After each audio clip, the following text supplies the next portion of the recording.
Cet épisode a été créé à partir de l'anglais en utilisant l'intelligence artificielle. Brent Top, Doctrine et Alliance 106 à 108. Quand je regarde ces versets 23 et 24, cela me ramène en arrière. Et peut-être que vous alliez en parler parce que vous avez parlé de 3 cas. Cette révélation est donnée en 1835. Bon, cette histoire de succession dans la présidence, on dirait que quand je lis Sense, par exemple, et les gens se demandent, après la mort de Joseph Smith, qu'est-ce qu'on fait? Dans Saints, il est dit que Brigham Young a posé sa main sur son genou et qu'il s'est demandé où étaient les clés. Elles sont ici. Il a semblé comprendre qu'à la mort du président de l'Église, au verset 24, les 12 représentent un quorum. Ai-je bien compris? Est-ce que c'était clair dans leur esprit ou est-ce qu'il leur a fallu un certain temps pour se dire « Hé, attendez une minute, Joseph a parlé de ça ». Oui, je pense que c'est une très bonne question. Je ne pense pas que ce soit clair en 1835 lorsque cette révélation a été donnée, même si le Seigneur l'explique clairement. Nous la regardons maintenant avec le recul et nous disons « Waouh, c'est l'explication parfaite de la façon dont cela se passe ».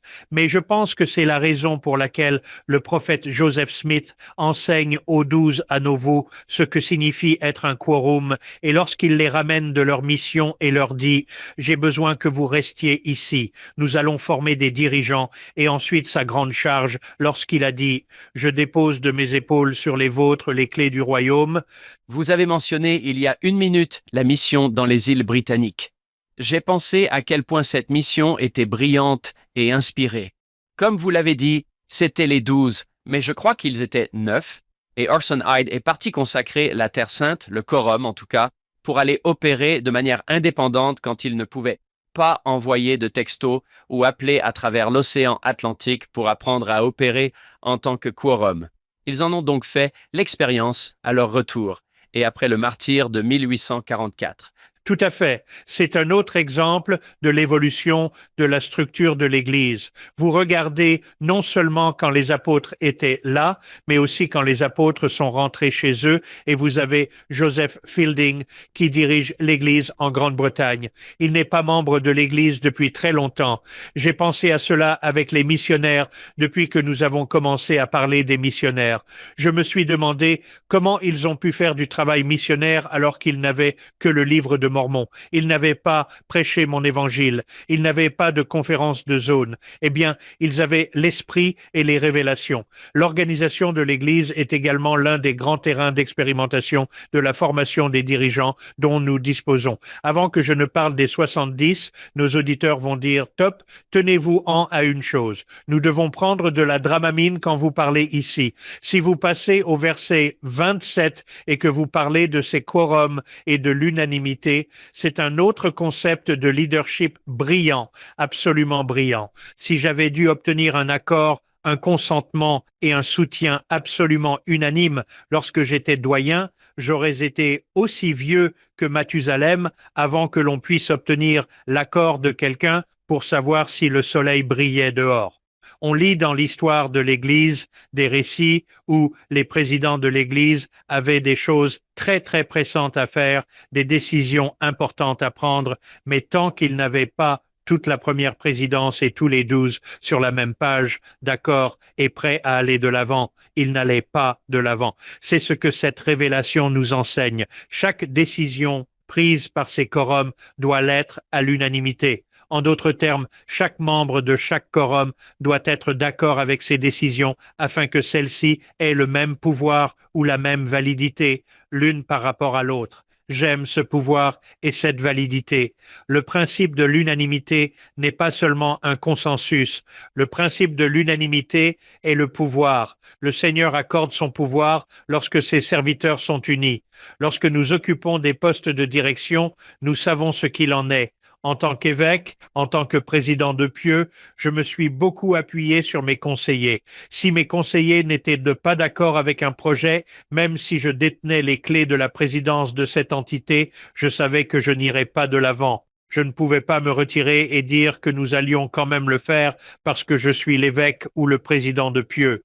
C'est parce que je voulais que le pouvoir du ciel accompagne ces décisions. C'est le principe de l'unanimité. Je pense que c'est un génie, ou une meilleure façon de le dire, c'est l'inspiration divine, et ensuite vous descendez et vous voyez au verset 29 ce que le Seigneur dit.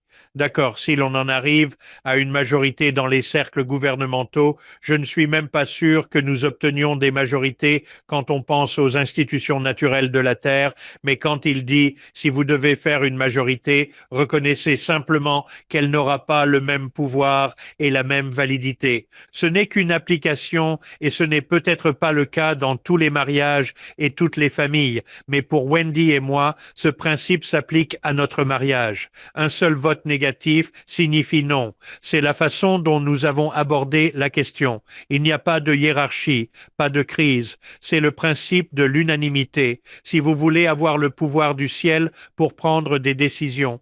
Vous avez déjà mentionné que, parce que je suis l'évêque ou le président de Pieux, quand je regarde le verset 30 et que je vois que les décisions de ces quorums ou de l'un ou l'autre d'entre eux doivent être prises en toute justice, en toute sainteté, avec humilité de cœur, douceur et longanimité, c'est différent.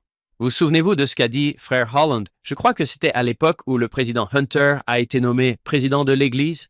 Il a dit, « Pouvez-vous imaginer si c'était une entreprise ?»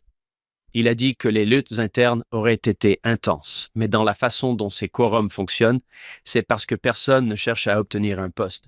Quiconque se lève lors des conférences générales et dit « Oui, je suis l'homme qu'il faut pour ce travail.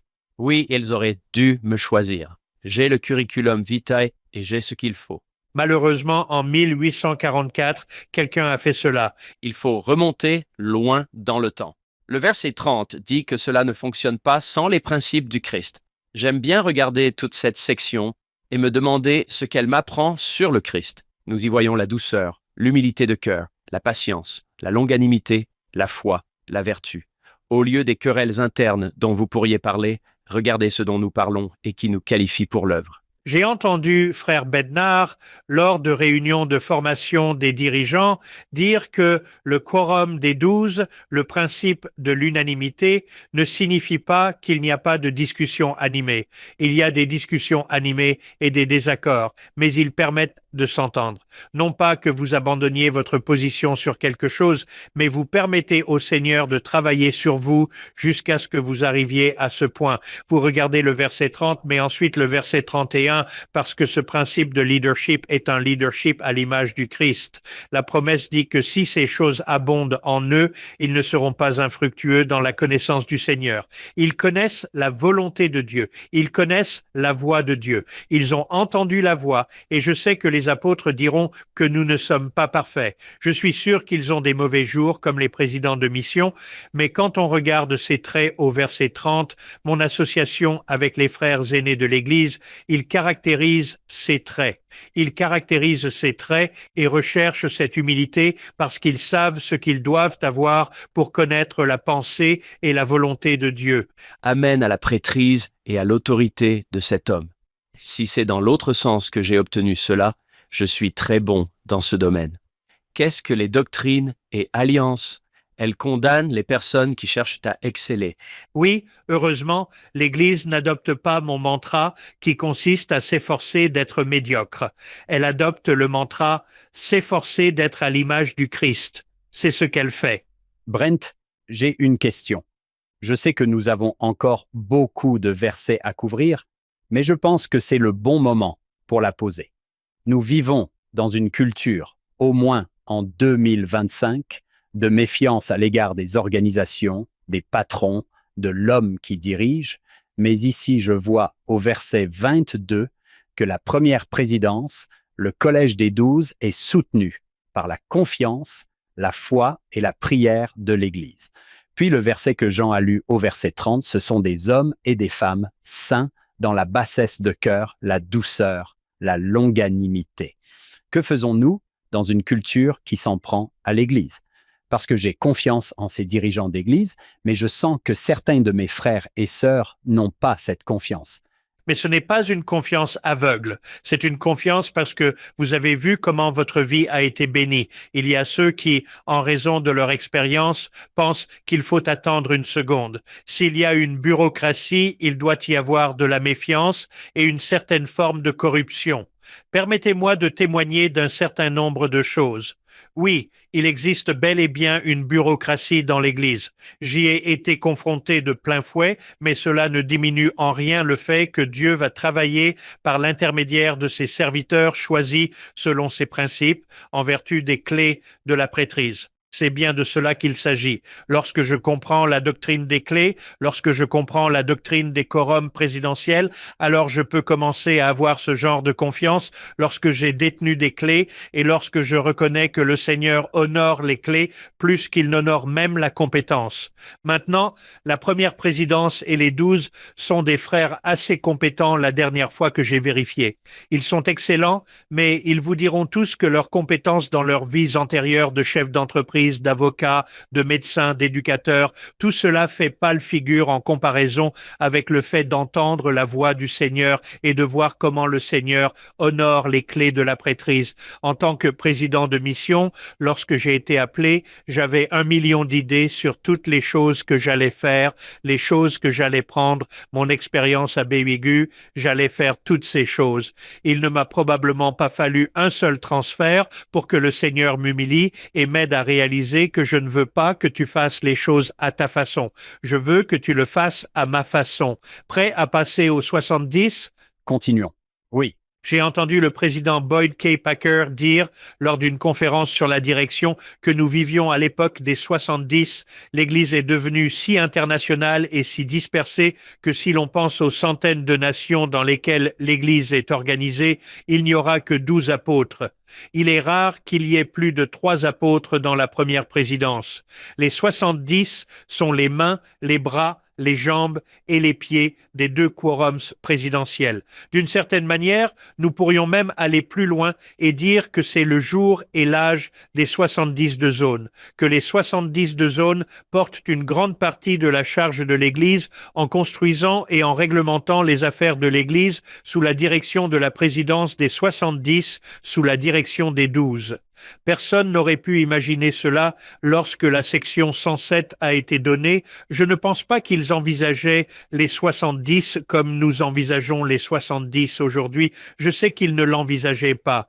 Ils allaient principalement être missionnaires et jusqu'en 1986, c'était le rôle principal des 70. Le premier conseil des 70 devait s'occuper des quorums de 70 de pieux qui étaient principalement des missionnaires de pieux. C'est une révélation donnée au président Kimball qui disait « Nous avons atteint le point où les 70, en tant que quorum président, doivent maintenant se lever pour prendre leur place comme l'un des quorums présidents de l'Église. » Vous vous souviendrez que les quorums de pieux des 70 ont été supprimés. Ils se réunissaient alors avec leur groupe de grands prêtres ou le quorum des anciens.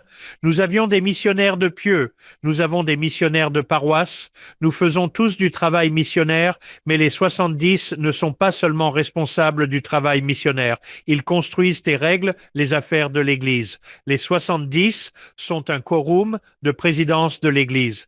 Descendez au verset 26. Je vais revenir au verset 25, mais au verset 26. En tant que quorum de présidence de l'Église, ils forment un quorum dont l'autorité est égale à celle des 12 témoins spéciaux ou apôtres qui viennent d'être nommés. Eh bien, attendez une seconde. C'est une question qui revient tout le temps. S'agit-il d'un quorum présidentiel? Oui. Sont-ils égaux aux 12 de la même manière que les 12 sont égaux à la première présidence lorsqu'il n'y a pas de première présidence? Réfléchissez-y. Le quorum des 70 est égal aux 12 qui sont égaux à la première présidence. Mais lorsque ces autres quorums présidentiels n'existent pas, il y a des choses qui sont faites maintenant par délégation et par autorité qui ne nécessitent pas nécessairement des clés. Par exemple, c'est un 70 qui m'a appelé comme président de pieux et m'a conféré les clés de la présidence. Il n'avait pas de clés, mais il a reçu l'autorité en vertu des clés de l'apôtre du Collège des 12 par délégation. Lorsque j'ai été conseiller de Bob Millet dans une présidence de pieux de jeunes adultes célibataires, lorsque Bob a eu une crise cardiaque, j'étais le premier conseiller. J'ai dû faire exactement les mêmes choses qu'un président de pieux pendant une période où aucune clé ne m'avait été conférée, mais j'ai reçu une lettre du président du Collège des 12 m'autorisant à fonctionner dans cette capacité comme si des clés m'avaient été conférées. Il y a eu une délégation d'autorité par simple parole. Lorsque les 70 partent pour les conférences générales ou pour d'autres missions, ils reçoivent une lettre de mission de la part de ceux qui détiennent les clés. Lorsque j'ai été appelé à être seller au moment du Covid, les sellers recevaient tous l'autorité de scellement d'un membre de la première présidence, puis d'un membre des 12. Avec le Covid, personne ne se rendait au siège de l'Église. Le président de l'Église garde l'autorité de scellement très étroitement. Il détient ce pouvoir de scellement. J'ai été stupéfait lorsque le président du temple de Mount Timpanogos a dit « J'ai ici une lettre du président Russell M. Nelson m'autorisant à vous mettre à part en tant que seller dans le temple de Mount Timpanogos et à vous donner l'autorité de scellement. » Puis il a ajouté « Je veux que vous voyiez dans cette lettre que le président Nelson a spécifié exactement ce qui devait être dit dans cette ordonnance. » C'est tout ce que le président du temple a donné, c'est ce que le président Nelson avait écrit dans cette lettre, et il a dit spécifiquement sur l'autorisation directe et la délégation des clés par le président Russell M. Nelson, je, tu, da.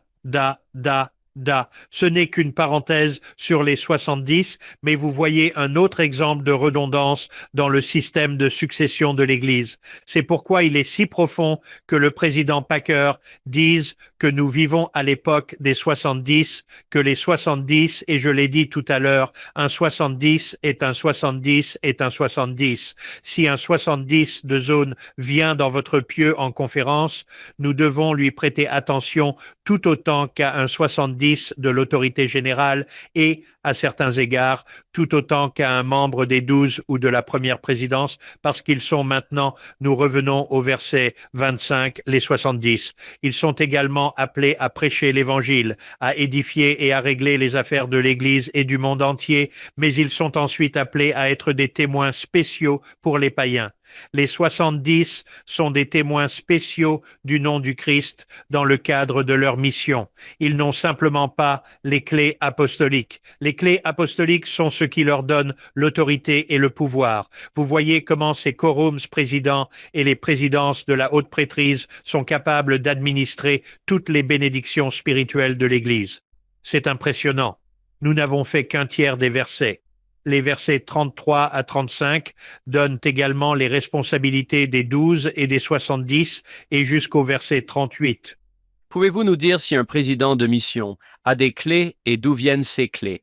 Absolument. Dans les deux cas, lorsque j'ai été appelé et mis à part en tant que président de mission, la première fois il y a plus de 20 ans en Illinois, j'ai été mis à part par le président Boyd K. Packer. La deuxième fois, il y a 3 ans, en 2022, j'ai été mis à part par frère Gerrit Gong. Les clés apostoliques ont été exercées de telle sorte que j'ai été mis à part en tant que président de mission d'une mission particulière. J'ai reçu les clés pour cet appel. J'ai ensuite reçu des responsabilités et des charges spécifiques. Lorsque vous avez été mis à part en tant qu'évêque, c'est la même chose. Vous avez été appelé. Si vous n'aviez pas été évêque auparavant, vous avez été ordonné évêque. Vous avez été mis à part en tant qu'évêque de telle ou telle paroisse. Ensuite, les clés vous ont été conférées pour que vous puissiez assumer les responsabilités temporelles et spirituelles de votre paroisse. Les responsabilités temporelles et spirituelles spécifiques sont ensuite énumérées par le président de pieux.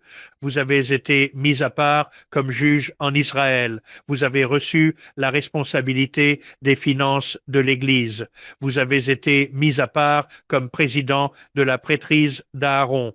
Vous avez été mis à part en tant que grand prêtre président dans la paroisse. Toutes ces choses spécifiques. C'est la même chose lorsqu'un membre du collège des 12 est ordonné, mis à part, reçoit toutes les clés du royaume et se voit confier une charge et des responsabilités spécifiques dans le cadre de ce que le Seigneur a donné par révélation. C'est une question que j'ai posée à mes collègues et j'ai demandé à beaucoup de 70 si on leur donnait les clés et ils m'ont répondu que non. Nous recevons une autorité déléguée. Nous donnons une autorité spécifique aux 70 pour prêcher l'Évangile et être des témoins spéciaux du Christ dans le monde entier, mais ils ne reçoivent pas les clés, la succession, les clés ou les clés de la présidence de la manière traditionnelle à laquelle nous pensons, mais ils sont capables d'exercer toute l'autorité nécessaire de la première présidence et du collège des 12, en particulier par délégation, par affectation, et ils ont cette même autorité. Les 12 officient sous la direction de la présidence, les 70 agissent au nom du Seigneur sous la direction des 12. Les 12 ont certaines responsabilités pour aller ouvrir les nations de la terre. Au verset 39, 38, on voit que les 70 sortent quand on a besoin d'eux. Ils sortent et remplissent les appels nécessaires dans divers endroits du monde. C'est pourquoi un 70 est venu m'appeler comme président de Pieux et m'a mis à part. C'est pourquoi vous avez des 70 de secteurs qui vont aux conférences de Pieux et font des choses, mais le verset 39 est vraiment intéressant et c'est le devoir des 12 dans toutes les grandes branches de l'Église que nous dirions alors être des pieux pour ordonner, et comme l'Église a grandi et évolué, le mot ordonner peut être un peu différent ici. Maintenant, nous dirions peut-être approuver ou soutenir le nom pour avoir des ministres évangéliques ordonnés. Si vous regardez dans vos notes de bas de page, il s'agit d'un patriarche. Le collège des 12 apôtres a la responsabilité spécifique des patriarches lorsqu'un président de pieux détermine qu'il y a un besoin de patriarche dans son pieux ou d'un patriarche supplémentaire. Dans certains cas, il fait une recommandation au bureau du collège des 12 apôtres. Les 12 examinent alors cela dans la révélation directe de la section 107. Ils l'approuvent et l'autorisent. Autrefois, les 12 ordonnaient tous les patriarches. Ensuite, ce sont probablement les 70 qui ont ordonné les patriarches lorsqu'ils se rendaient aux conférences de pieux. Maintenant, les présidents de pieux sont autorisés à ordonner des patriarches dans leur pieux, mais ils n'occupent pas le poste de patriarche et d'une certaine manière, on pourrait dire qu'ils ne détiennent pas les clés sur les patriarches, mais lorsque les 12 leur envoient une lettre disant « Vous êtes par la présente autorisés à appeler un tel à être patriarche dans votre pieux, vous êtes autorisés par leurs clés. » C'est vrai. Vous avez parlé de la section 107, verset 39, à propos des 12 qui ordonnent ou trouvent ces patriarches. Je suis sûr que vous vous souvenez tous les deux de cette histoire. Il s'agit du président Monson qui raconte une histoire sur le président Kimball. Il n'y a pas longtemps, j'ai appris le décès de James Womack, le patriarche du pieux de Shreveport, en Louisiane. Il avait servi longtemps et béni de nombreuses vies, des années avant que le président Kimball ne partage avec le président Gordon B. Hinckley, frère McConkie et moi-même, une expérience qu'il avait vécue lors de la nomination d'un patriarche pour le pieux de Shreveport, en Louisiane, de l'Église. Le président Kimball a décrit les entretiens qu'il a menés, les recherches qu'il a effectuées et les prières qu'il a faites pour connaître la volonté du Seigneur concernant la sélection. Pour une raison quelconque, aucun des candidats proposés n'était l'homme qu'il fallait pour cette mission à ce moment précis. La journée se prolongea. Les réunions du soir commencèrent.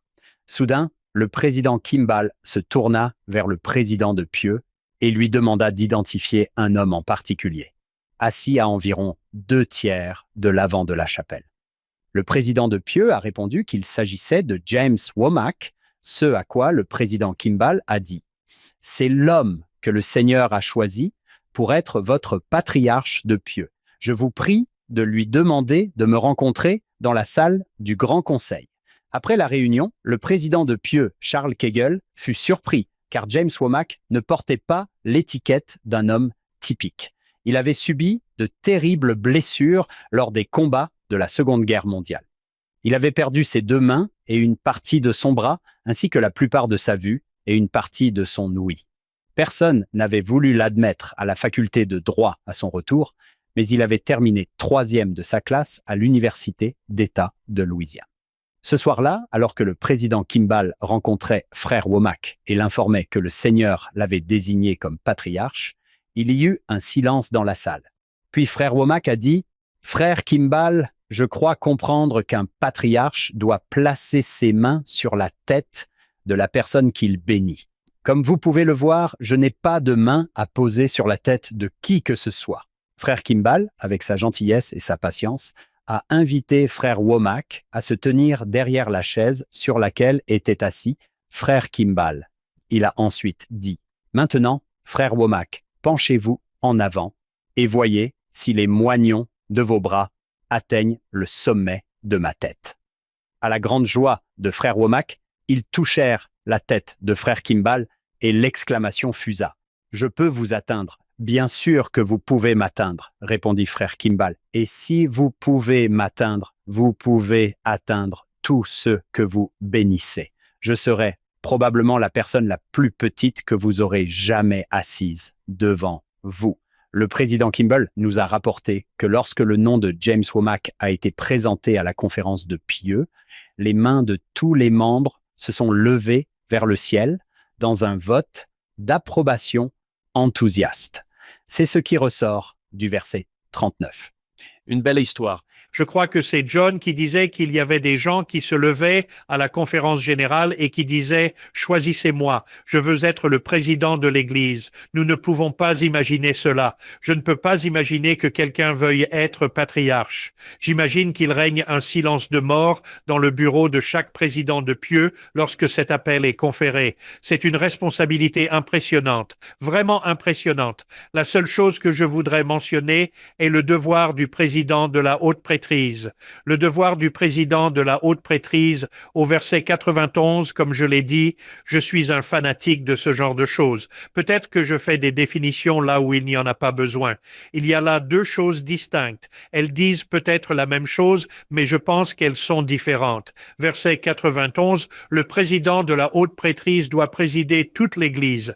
Il exerce toutes les clés en administrant les bénédictions spirituelles et toutes les choses dans l'Église sur tous les offices de l'Église. C'est ce que signifie présider. Président, présider et être semblable à Moïse. Être comme Moïse, c'est le grand révélateur de l'ancien Israël, celui qui détient toute l'autorité et toutes les clés et qui est le porte-parole du Seigneur. C'est lui qui est le révélateur. C'est pourquoi dans le verset suivant, vous voyez que le Seigneur dit « Voici la sagesse ». Oui, pour être un voyant, un révélateur, un traducteur et un prophète. Ensuite, regardez cette partie juste ici, avoir tous les dons de Dieu qu'il accorde à la tête de l'Église. Vous avez demandé tout à l'heure à Hank ce que vous diriez à quelqu'un qui se méfie des organisations, des bureaucraties ou même des dirigeants humains faillibles. Regardez ces deux versets et vous verrez ce que le Seigneur a placé sur la tête du président Russell M. Nelson, qu'il a accordé tous les dons de Dieu à ce chef. Cela nous ramène à la question suivante. Comment l'organisation bénit-elle l'individu? Si quelqu'un possède tous les dons de Dieu que Dieu lui a accordés, il a la responsabilité d'accorder ce pouvoir et ces dons, si vous voulez, aux personnes qui en ont besoin. Cela inculque la confiance et le respect, et lorsque j'ai levé mon bras vers la place pour le soutenir, lui et tous les autres présidents, c'est tout à fait réel. Je ferais mieux d'arrêter de parler de l'Église et du gouvernement avec la prêtrise d'Aaron. Je vais donc faire des allers-retours. Si nous allons à la prêtrise d'Aaron, au verset 20, le pouvoir et l'autorité de la prêtrise inférieure ou d'Aaron est de détenir les clés du ministère des anges et d'administrer les ordonnances extérieures. Les ordonnances extérieures. Ces ordonnances de préparation, c'est une prêtrise préparatoire pour les préparer aux ordonnances du temple des ordonnances supérieures et pour administrer dans les ordonnances extérieures la lettre de l'Évangile et le baptême de repentance de la rémission des péchés conformément aux alliances et aux commandements. Il y a un évêché qui préside la prêtrise d'Aaron dans le temple de Saint-Georges, dans le temple de Kirtland, dans le temple de Nauvoo. Je ne sais pas si c'est dans le temple de Logan, la salle d'assemblée avec les chairs. Toutes les choses que nous avons vues ici dans la section 107 se manifestent visiblement dans les chairs, dans la salle d'assemblée de ces temples pionniers. Il y a une présidence de la prêtrise prêtrise qui s'occupe des affaires temporelles de l'Église. Vous pensez à toutes les affaires temporelles des bâtiments de l'Église, à l'acquisition de terres, au centre de distribution, à la traduction, à tout ce qui est spirituel, mais vous pensez à tout cela qui est sous la direction de l'évêché président, sous la direction de la première présidence. C'est un autre quorum absolument formidable, un conseil si vous voulez. Permettez-moi de conclure sur le gouvernement de l'Église de la prêtrise en disant ceci. Je vais essayer d'être aussi respectueux que possible sans être trop explicite, mais pensez-y. Vous allez au temple, vous faites une séance de dotation dans le temple et vous voyez la progression. Si vous voulez voir les alliances et comment elles progressent, je n'aime pas dire moins parce que l'obéissance est certainement, c'est la loi du ciel, mais vous voyez comment elles progressent de la volonté d'obéir à la voix de Dieu, à la volonté de tout donner et de tout sacrifier pour le royaume de Dieu. Vous voyez cette progression. La prêtrise d'Aaron détient les clés du ministère des anges. Pensez à l'ordonnance du temple. Je serai révérencieux ici sur la façon dont Adam et Ève et leur postérité sont servis par ceux qui viennent à eux, mais la prêtrise supérieure nous prépare à aller dans la présence de Dieu. Allez au verset 18 et 19. En revanche, la prêtrise de Melchizedek détient les clés de toutes les bénédictions spirituelles de l'Église pour avoir le privilège de recevoir les mystères du royaume des cieux. La section 84 nous dit que les puissances de la piété, la plénitude des Écritures ont les cieux ouverts pour communier avec l'Assemblée générale et l'Église des premiers-nés et jouir de la communion et de la présence de Dieu le Père et de Jésus, le médiateur de la nouvelle alliance. Lorsque nous parlons de la prêtrise d'Aaron comme d'une prêtrise préparatoire, pensez-y dans le contexte du temple. Nous pouvons même descendre plus bas, la prêtrise se trouvant sur les fonds baptismaux du temple. Ensuite, vous montez pour commencer les autres ordonnances de la dotation. Ensuite, vous traversez le voile pour entrer dans la présence du Père et du Fils et recevoir toutes les bénédictions que le Père a en réserve pour ses enfants. C'est l'article 107 en quelques mots. C'est l'article 84 en un mot. C'est le serment et l'alliance de la prêtrise pour hériter de tout ce que le Père a. J'aime que le ministère des anges auprès de moi et les alliances qui y sont associées me préparent à aller vers Dieu pour recevoir toute la plénitude qui viendra à ce moment-là, même si nous parlons de l'ordre patriarcal, de cet ordre patriarcal. La section 132 va dire Dieu et déesse, prêtres et prêtresses, toutes les bénédictions, les femmes tout comme les hommes ont ces expériences préparatoires qui vont nous permettre de recevoir toutes les bénédictions des parents célestes pluriels.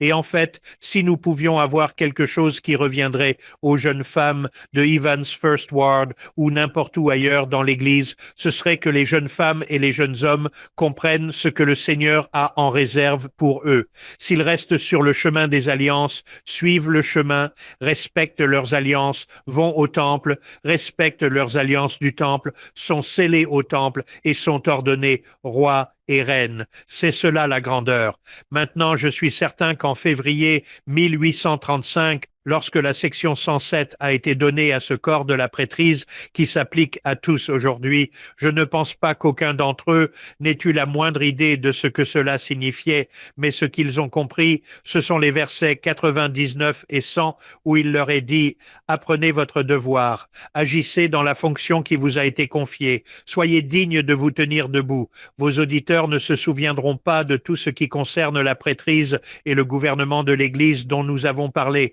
mais ils auront, espérons-le, une plus grande appréciation et une plus grande révérence à leur égard, mais ils comprennent ce que cela signifie d'apprendre nos devoirs et d'agir dans le cadre de la fonction dans laquelle nous avons été appelés. La fonction la plus importante que nous ayons est celle de membres de l'Église, de disciples de Jésus-Christ, et si je peux être digne et apprendre mon devoir, je veux être jugé digne de me tenir debout au dernier jour.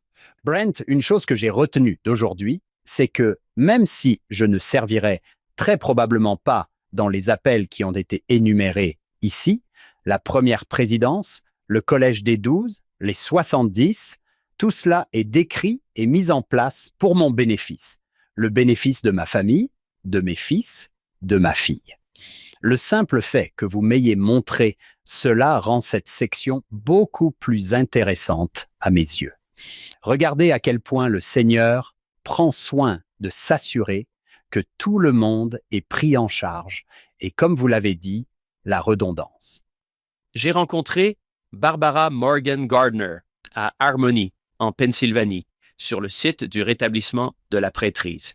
Elle m'a attrapé, a brandi son téléphone et m'a dit de dire quelque chose aux jeunes femmes de l'Église sur la façon dont le rétablissement de la prêtrise d'Aaron les a bénies.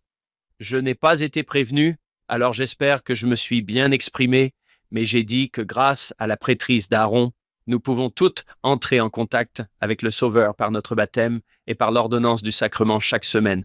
Je pense qu'elle a dit oui, exactement ce que je pensais. J'étais si heureux qu'elle ait dit cela et parce que cela m'a... Bien sûr, J'aime le fait que c'est dans les ordonnances que la puissance de la piété se manifeste. C'est ici que le Seigneur nous bénit tous. Je pense à une présidence de pieux quelque part, dont aucun n'a demandé à être là, qui préside 7 paroisses, 7 évêques, dont aucun n'a demandé à être là, qui se réunissent avec le Haut Conseil tôt le matin, dont aucun n'a besoin d'être là, mais qui aiment le Seigneur et qui veulent le servir. Cela donne de l'ordre dans la façon dont nous nous servons les uns les autres, comme vous venez de le dire, par l'intermédiaire du Temple qui nous ramène tous à Dieu un jour, et tout cela grâce au pouvoir de la prêtrise. verset 99 de Brent, que chacun apprenne son devoir. Vous voyez, quand je pense à l'apprentissage, je pense qu'une partie de l'apprentissage consiste à faire des erreurs et à apprendre de ces erreurs. Peut-être que le verset 99 est inhérent à la direction qui est décrite ici. Ils vont faire des erreurs en apprenant leurs devoirs. Nous pouvons être patients avec cela. Que dit le Seigneur à propos de Joseph? Il dit que vous recevrez de lui en toute patience et avec foi, ce qui signifie qu'il faudra de la patience et de la foi pour recevoir. Vous avez connu son langage, vous avez connu ses imperfections, vous le savez aussi, mais vous ne regardez pas la bonne chose, n'est-ce pas? La patience et la foi. Oui. Qu'en pensez-vous, Brent? Nous permettons à nos dirigeants, en particulier à nos dirigeants locaux, à nos évêques, à ceux qui, comme John l'a dit, n'ont pas cherché à le faire. Nous leur permettons d'apprendre leurs devoirs. Absolument. J'ai parlé de façon facétieuse mais sérieuse de la bureaucratie de l'Église, car les gens disent souvent « Pourquoi avons-nous besoin d'un article 107 ? Pourquoi avons-nous besoin de toutes ces choses ? Pourquoi le Seigneur n'a-t-il pas simplement révélé toute la structure de l'Église le 6 avril 1830 ? Et pourquoi n'avons-nous pas simplement progressé dans la perfection ? Nous avons parlé du fait que les besoins n'étaient pas là, mais je pense que le Seigneur permet aussi le fait que, d'accord, je vais vous laisser grandir et apprendre au fur et à mesure que vous apprenez votre devoir. Je vais vous laisser prendre des risques de temps en temps. J'ai fait des choses dans mes postes de direction qui n'ont pas fonctionné aussi bien dans la vie réelle que dans mon esprit lorsque j'y pensais.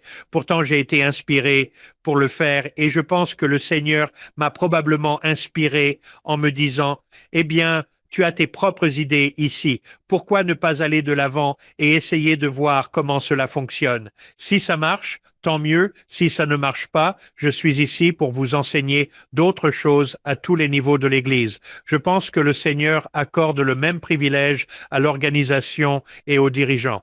L'organisation n'a pas toujours été parfaite. Elle a parfois commis des erreurs et causé des difficultés à d'autres. On ne peut s'empêcher de lire les 4 volumes de Saints et de constater qu'il y a eu des périodes difficiles, des moments difficiles où les saints essayaient de se frayer un chemin à travers certaines choses.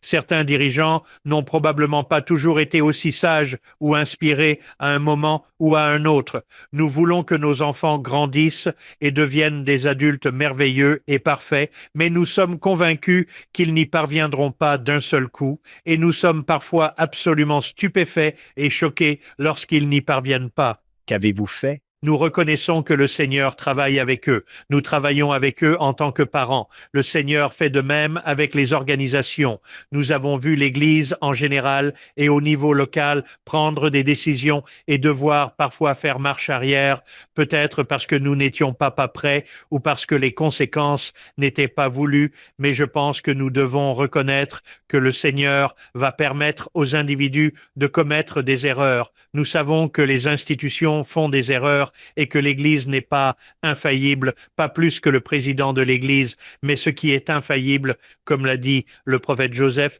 ce sont les révélations, et j'ajouterai le mot sur lequel nous avons insisté et dont nous avons parlé aujourd'hui, les clés qui ont été rétablies.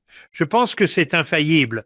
Nous devons reconnaître que, tout comme nous sommes imparfaits et que nos plans bien intentionnés n'aboutissent pas toujours aux résultats escomptés, nous devons faire preuve de patience et de longanimité. Je peux ne pas être d'accord avec une décision particulière ou avec la façon dont un dirigeant local procède, ou je ferais peut-être les choses différemment si j'étais dans cette position, mais je ne suis pas dans cette position et je ne détiens pas les clés, et le Seigneur ne se souciera pas vraiment de ce que j'ai à penser à ce sujet parce que je ne détiens pas les clés. C'est là que la compréhension des clés, la compréhension de la doctrine, la compréhension de l'organisation inspirée donne de la confiance et peut aussi être un peu d'indulgence lorsque les choses ne sont pas parfaites. Oui, c'est vrai.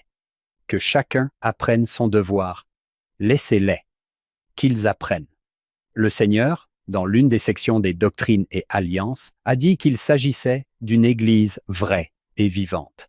Elle vit, elle grandit, elle change, elle s'adapte. Je pense que c'est magnifique. J'ai été le bénéficiaire de l'autre côté lorsque nous avons parlé des missions, du fait que j'ai vu certains des meilleurs dirigeants du conseil de direction missionnaire qui n'étaient pas passés par la formation du Haut Conseil, la formation de l'évêque. Leurs réunions étaient meilleures que celles du Conseil supérieur. Wendy et moi étions assis là et nous nous demandions comment ils avaient pu faire cela. Eh bien, ils ont appris les uns des autres, mais ils avaient aussi l'esprit du Seigneur et l'esprit de leur vocation. Ils avaient été mis à part en tant qu'ambassadeurs du Seigneur Jésus-Christ. L'esprit leur a enseigné ce qu'ils devaient faire. L'une des plus grandes bénédictions de mon expérience en tant que président de mission a été de voir les conseils de direction en action. Wow! Brent, je voudrais te poser une dernière question. Nous avons commencé par la question de savoir comment nous allons répondre aux besoins d'une Église en pleine croissance. Vous nous avez montré comment cette structure de la prêtrise est destinée à bénir chaque membre. Alors que nous examinions la direction de l'Église, la première présidence, le collège des 12, le 70, d'autres dirigeants, le Seigneur mentionne d'autres officiers de l'Église au verset 98. C'est une question énorme. Nous pourrions tous les trois en parler honnêtement pendant des jours. En quoi la direction de l'Église a-t-elle été une bénédiction pour vous deux? Lorsque je commence à penser aux conférences générales qui sont devenues pour moi de petits moments d'orientation, je pourrais en énumérer des dizaines qui ont eu un impact significatif sur moi, ainsi que sur les responsables locaux. Des responsables de jeunes hommes aux évêques, en passant par les présidents de pieux. Je ne m'attendais pas à ce que mon cœur soit rempli de gratitude après avoir lu la section 107. Quand nous étions jeunes, mon frère et moi avions collé des cartes de football sur tous les murs. Certaines de ces cartes de football avaient un petit pliage, vous savez, des joueurs vedettes et des choses comme ça. Aujourd'hui, dans les années 70, je ne me souviens plus qui a gagné le Super Bowl. Je ne me souviens pas qui a gagné les World Series. Je ne me souviens pas du gagnant du meilleur film, mais je me souviens de mes jeunes dirigeants, de mes évêques. J'ai pu faire du camping et voir ce que cela signifie d'être un homme quand les choses ne vont pas bien, quand la voiture tombe en panne, quand on ne peut pas allumer le feu. Je peux citer chacun d'entre eux et vous dire ce qu'ils m'ont appris et les sacrifices qu'ils ont consentis. C'est ainsi que les dirigeants m'ont influencé depuis la prêtrise d'Aaron jusqu'à aujourd'hui.